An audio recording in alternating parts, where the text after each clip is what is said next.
Oprah Winfrey, a name that once symbolized empowerment, truth, and connection, has undergone a transformation in the public eye.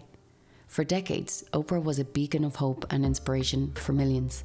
Her talk show, running from the late 80s to the early 2000s, captivated audiences with its sincerity and relatability. But in recent years, my perception of Oprah has shifted dramatically. Here's why. In the 90s and early 2000s, Oprah's talk show was revolutionary. She brought real people with real problems to the forefront, offering a platform of healing, discussion, and change.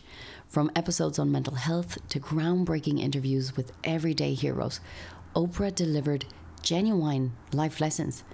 The other most important lesson, well, it's hard for me to number them, but let's say one of the most important lessons I ever learned from you, and I still am, I think I know the lesson, and then I'll walk into a situation and think that's that same lesson, and that is when people show you who they are, believe them. Yes, absolutely. A person says to you, I'm selfish, or I'm mean, or I am unkind. Or I'm crazy. Or believe them. They know themselves much better than you do. Mm-hmm.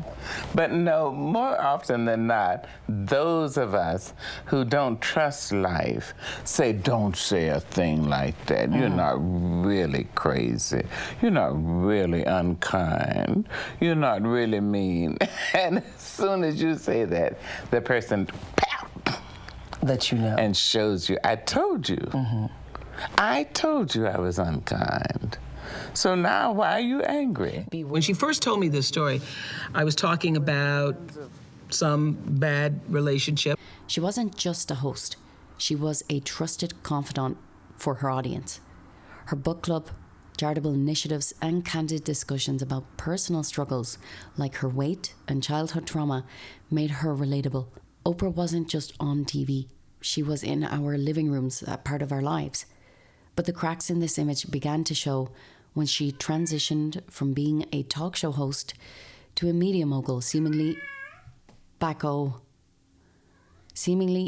out of touch with her roots. The turning point for me when I started to question Oprah and her way of doing things was in 2019. So in that year, Oprah conducted a highly publicized interview with the accusers from Leaving Neverland. That was the controversial documentary about Michael Jackson. Let me be clear, I am not arguing Jackson's guilt or innocence. What I want to discuss here is Oprah's approach to the interview, and that's what disturbed me. One of the key figures in the documentary, James Safechuck, alleged that he was essayed by Jackson at the Neverland train station.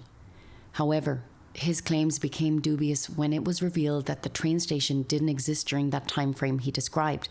He said this would happen there regularly, and that Jackson went off him when he turned 14. When this train station was built, he would have been 16. So despite this massive discrepancy, Oprah did not challenge the narrative or address any inconsistencies during the interview. Now, that's just one inconsistency.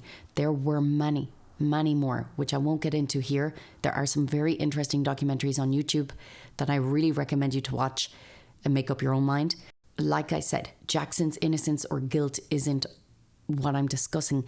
It's the style in which Oprah allowed a one-sided interview to occur without asking any questions at all. And similarly, the other accuser, Wade Robson, he had his case dismissed by the courts for lack of merit. Oprah's failure to probe into these legal challenges and contradictions, to me, highlighted a lack of journalistic integrity. The one she had shown us before seemed to just disappear. This unbalanced approach created a very one-sided narrative, eroding the thoughtful probing reputation she once held. And that leads me to the next thing. Perhaps the most glaring example of Oprah's decline in credibility was her 2021 interview with Meghan Markle and Prince Harry. Dubbed the interview of the year, it was more of a platform for unchallenged allegations than a balanced conversation. When Meghan claimed that an unnamed royal family member made racist remarks about her son's skin colour, Oprah reacted with a theatrical shock. It just wasn't genuine to me. Key questions were left unasked. Who said this? What was the context? What is royal protocol for titles? Nothing like that was asked. Instead, Oprah allowed the narrative to spiral unchecked, leading to widespread condemnation of the royal family without any substantiation. And it was later revealed that many of Meghan's claims were at best exaggerated and at worst outright false. For instance, Meghan's assertion that her son was denied a title due to his race ignored the long-standing royal protocols. I've explained this in a previous video. Great-grandchildren of a reigning monarch are not given titles until that monarch dies. It's only grandchildren or sons. That's how it works. But that wasn't asked. And Oprah's failure to question these inconsistencies turned what could have been a groundbreaking interview. If Oprah had pushed back and really checked her on those facts, that would have made fantastic viewing. That would have made much more interesting viewing than what happened. And it was a completely missed opportunity. And we've seen both of their reputations plummet since that interview. It feels like she's very one-sided. It feels like she has an agenda. And Oprah's interview with Meghan Markle, to me, in my opinion, is proof of that. Otherwise, it was laziness or it was agenda-driven. They're the only two reasons I can think of. As the world is still reacting to Meghan and Harry's bombshell interview with Oprah, the legendary host shares a text message she got from Meghan just as the program was getting ready to air. A day after the 2-hour tell-all, Oprah appeared on CBS's This Morning and said that she hasn't really spoken to the couple since the interview due to different time zones. But the day before, the big day, Oprah got a text message from Meghan which read, "How's it going?" Oprah added that because Meghan was putting Archie to bed and waiting for the West Coast feed to start, she had no idea what was happening on the East Coast. Oprah responded to Meghan by saying she didn't know either, but from what she could tell, it was going well. This sounds like a pretty casual exchange, but in reality, the interview would go on to spark a massive worldwide reaction. During the sit-down, Meghan and Harry did not hold back while discussing their relationship to the royal family and all the events that led up to their exit from their royal duties. It was the first time the couple had publicly spoken in detail about the ordeal and revealed serious allegations of distrust and disrespect by the royal family.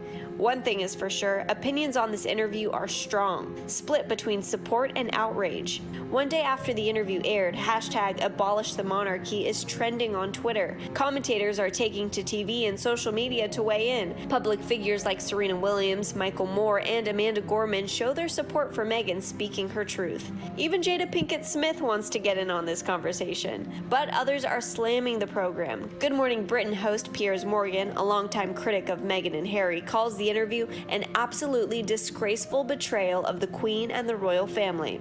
So, did it go well? I guess it depends on who you ask.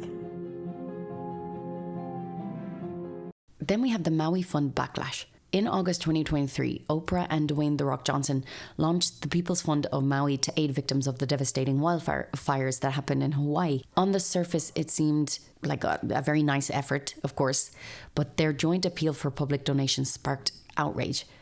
Critics questioned why two of the wealthiest celebrities in the world were asking ordinary people, many struggling to make ends meet, to contribute instead of just funding the initiatives themselves or using their celebrity friends.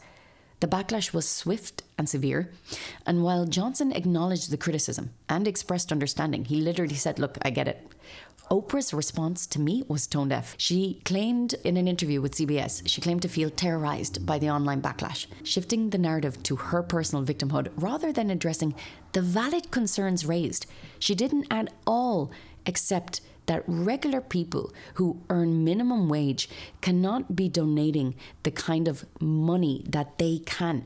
Oprah and all her friends, Harvey Weinstein, Gwyneth Paltrow, whoever, all her celebrity friends, they could all donate. Let's say they all donate 10 million, which probably will be nothing to that group of people. Ellen DeGeneres, Kris Jenner, all those people.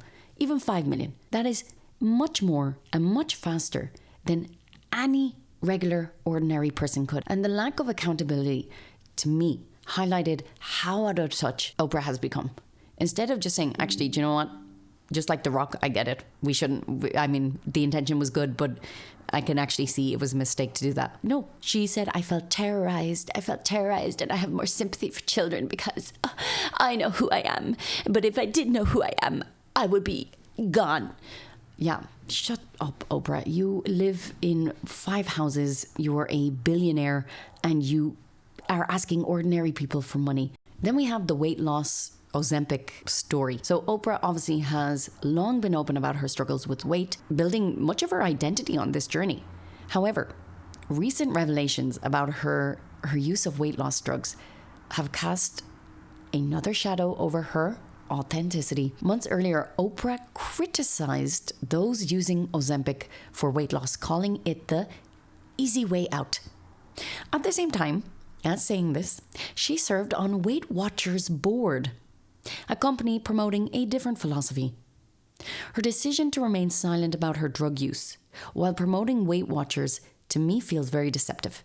So we have 3 things happening here. She says it's the easy way out, while serving on the board of Weight Watchers, who has a completely different philosophy. And in secret, she's injecting herself with drugs for diabetics in order to lose weight. Now, do what you want. That's not my business. But you cannot be in her position and promote Weight Watchers and tell people they're taking the easy way out while taking the drug yourself.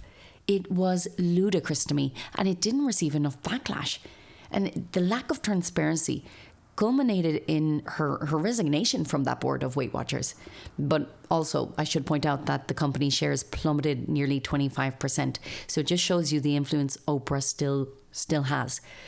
But again, just blatant lies. Then she came out with that special afterwards, trying to, I guess, make lemonade out of lemons. But to me, it was just another erosion of her reputation and another reason why I don't like her anymore. In a new confessional interview with People magazine this week, Oprah revealed she's been using the very weight loss drug she said she'd never use, most likely Ozempic. I've released my own shame about it, she says. I now use it as I feel I need it. The fact there's a medically approved prescription for managing weight and staying healthier in my lifetime feels like relief, like redemption, like a gift, not something to hide behind and once again be ridiculed for. I'm absolutely done with the shaming from other people, and particularly myself. Oprah revealed she took the medication in the build up to Thanksgiving because, in her words, she knew she was going to have two solid weeks of eating. So having lectured her fans as the global face of Weight Watchers about the importance of hard work and not cheating and not taking these drugs, she was actually secretly already taking them. And these, of course, are diabetes drugs. And the express purpose of this is that she could presumably get through Thanksgiving fortnight and not worry about it. Well, this is important because Oprah Winfrey commands legions of followers who do as she tells them to do and buy what she tells them to buy and act as she tells them to act. She's given the green light for millions of people to stop exercising now and to stuff their faces and take the pills. And let's not forget that Oprah is also a worldwide pioneer for the concept of my truth. Speaking your truth is the most powerful tool we all have. It is. And once again, we're reminded exactly what my truth is. It's that phrase that celebrities use when they want to lie through their back teeth and not tell the actual truth, because they think it's okay just to be feeling something, even if it's the opposite to what they're actually doing. The truth is that Oprah Winfrey deliberately peddled a lie to her fans, and today they're all reacting in exactly the same way as me. What? And finally, I want to talk about how I feel that she is out of touch with everyday people. Oprah's wealth and success, it's undeniable. And she deserves it. She obviously worked very hard to get where she is. But at the same time, it's also created a chasm between her and everyday people she once championed. Whether it's asking for donations from paycheck to paycheck workers or failing to acknowledge her privilege, Oprah no longer seems to understand the audience that once revered her. Oprah Winfrey's journey from beloved talk show host to media mogul has been remarkable. Really, it has. But along the way, she has lost the authenticity and relatability that made her a household name. From her handling of controversial interviews to her tone-deaf responses to criticism, Oprah has shown a pattern of prioritizing her image over the truth. And where have we seen that before? This isn't to say Oprah hasn't done incredible things. I myself have learned a lot of life lessons through the people she has had on her shows in the early 2000s. And also, she has done a lot of things for charity. She obviously has a lot of influence and she has done groundbreaking work in media. It's undeniable. But for me, and perhaps for many others, the Oprah we admired has faded. replaced by someone who feels more like a brand than a person. And that's why I changed my mind about Oprah Winfrey. Let me know what you think in the comments. Have you changed your mind? Do you still enjoy her? Did you never enjoy her? Let me know. And thank you for watching. Bye.